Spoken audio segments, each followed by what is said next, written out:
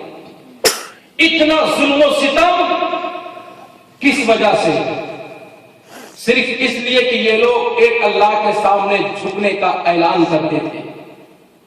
لیکن نبی کا اخلاق سنو اور نبی کا معجزہ سنو کہ صبر کس کو کہتے ہیں.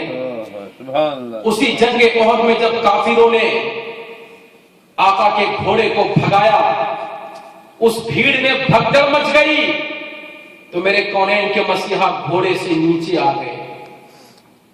اب جو سر پہ لوہے کی ٹوپی پہنے تھے وہ ٹوٹ کر کے گال مبارک میں لوہا اندر چلا گیا میرے آقا, جس سے دندان مبارک شہید بھی ہو گئے. اب سب کافر جب بھاگ گئے تو حضرت عبداللہ ابن جراح رضی اللہ تعالی عنہ, ان کے قدموں پہ میرے ماں باپ قربان ہو جائیں, آ گئے آقا کی بارگاہ میں. آقا کے گال مبارک میں وہ لوہے کی جو ٹوپی تھی اس کا جو ایک کڑی ٹوٹ چکی ہے وہ اندر پہ وسط ہے, خون نکل رہا ہے. اب آقا کے اس کڑی کو نکالے کون؟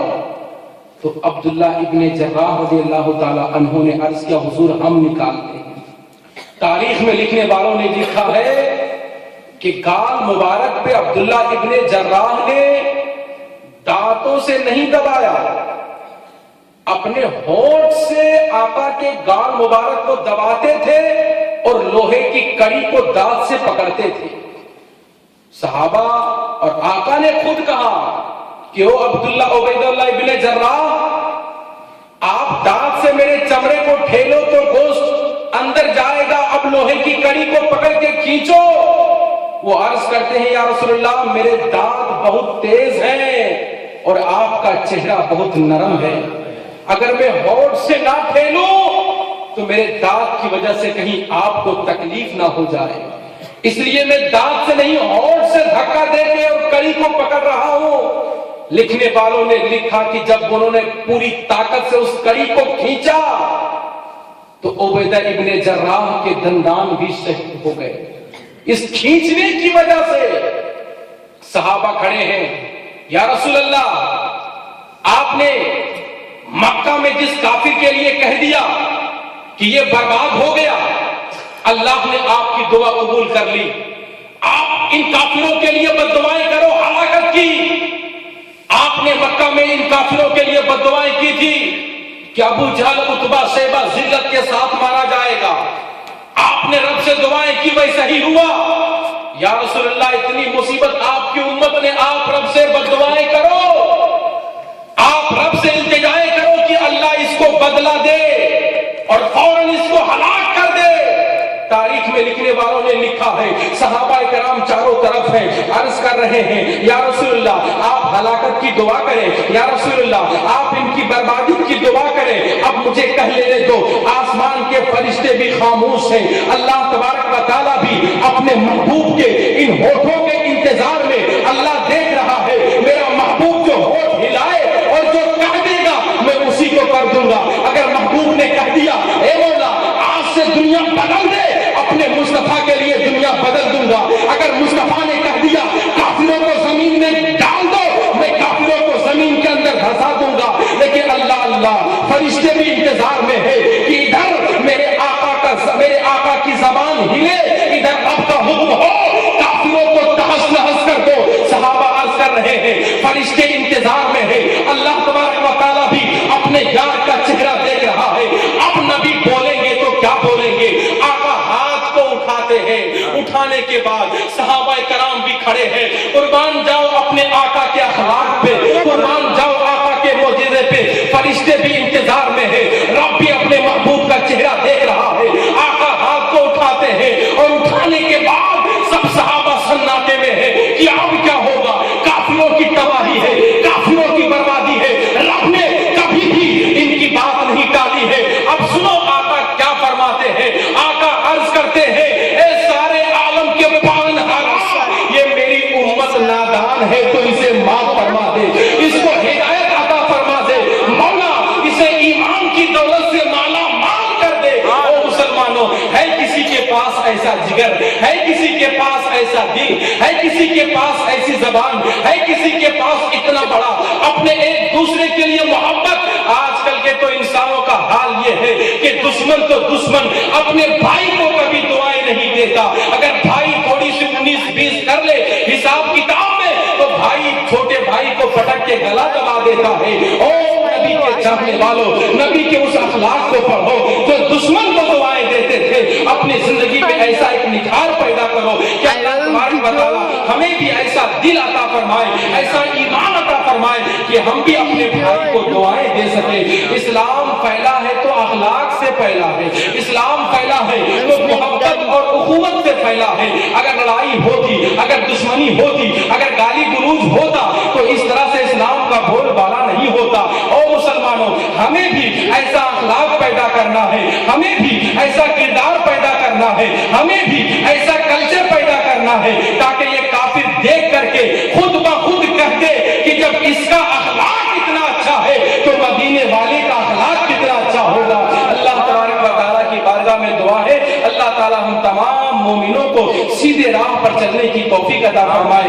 وقت زیادہ ہو گیا ہے, اگر نبی کا معجزہ سناتا رہو تو میری بھی زندگی ختم ہو جائے گی, آپ کی بھی زندگی ختم ہو جائے گی, مگر میرے رسول کا معجزہ ختم ہونے والا نہیں ہے. اللہ نے جس کی تعریف, اللہ نے جس کی عزت, اللہ نے جس کی جان کی ذمہ داری لے رکھی ہے, دنیا میں نہ کوئی اس کی عزت ہٹا سکتا ہے, نہ ان کی شہرت ہٹا سکتا ہے, نہ ان کے دین کو مٹا سکتا ہے. اگر میں آپ کو 2-4 اور سناتا, لیکن وقت زیادہ ہو گیا ہے, بس اتنا آپ سمجھ لو انشاءاللہ تبارک و تعالی کل 8:30 آقا کریم علیہ الصلوۃ والتسلیم اور ان کے وسیلے سے تمام مرحومین کے سالے ثواب کے لیے قرآن شریف صبح 8 بجے آپ حضرات تشریف لائیں اور ثواب دارین حاصل کریں. اپنے آقا کے لیے کم سے کم قرآن شریف ہی پڑھ کر کے تو راضی کرنے کا ذریعہ بنا لیں. جان تو دے سکتے نہیں ہے, جان کیا دیں گے؟ جو نماز کے لیے وقت نہیں دے سکتے وہ جان کیا دیں گے؟ جو نبی کی محبت میں نبی کی سنت سمجھ کر کے داڑھی نہیں رکھ سکتے وہ جان کیا دے گا؟ 5 وقت کی نماز مسجد میں نہیں آ سکتا وہ جان کیا دے گا؟ جان دینے کے لیے جگر چاہیے, جگر, عشق چاہیے, عشق. یہاں تو لوگ محفل میں آنے سے ڈرتے ہیں تو جان کی بازی کہاں سے لگائیں گے؟